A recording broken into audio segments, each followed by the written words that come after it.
il faut utiliser les meilleures données, uniquement les meilleures données. On ne peut pas se baser sur des choses biaisées, des choses à moitié faites, des choses préliminaires pour établir des politiques draconiennes.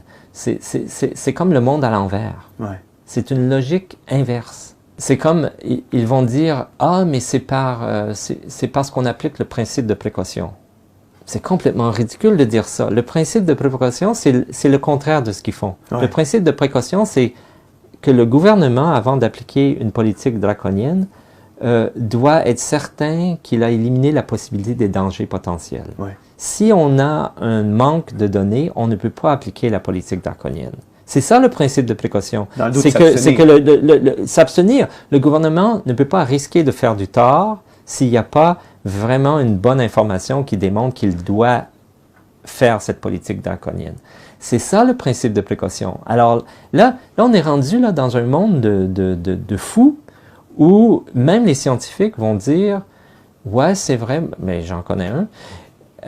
Ouais, c'est vrai, mon étude ne montre pas un avantage à porter le masque, mais par le principe de précaution, je vais quand même le recommander dans mon article. J'ai aucune donnée qui appuie ça, mais je vais faire le commentaire que c'est quand même bon Oh là là! » Maintenant, écoutez les propos hallucinants d'Yves Copiters, épidémiologiste et professeur de santé publique à l'Université libre de Bruxelles. Cet expert et conseiller du gouvernement belge affirme de façon à peine voilée que puisqu'il y a incertitude quant à l'évolution de l'épidémie, eh bien, il est justifié de faire peur à la population pour qu'elle applique la stratégie non pharmaceutique, confinement, distanciation, masque.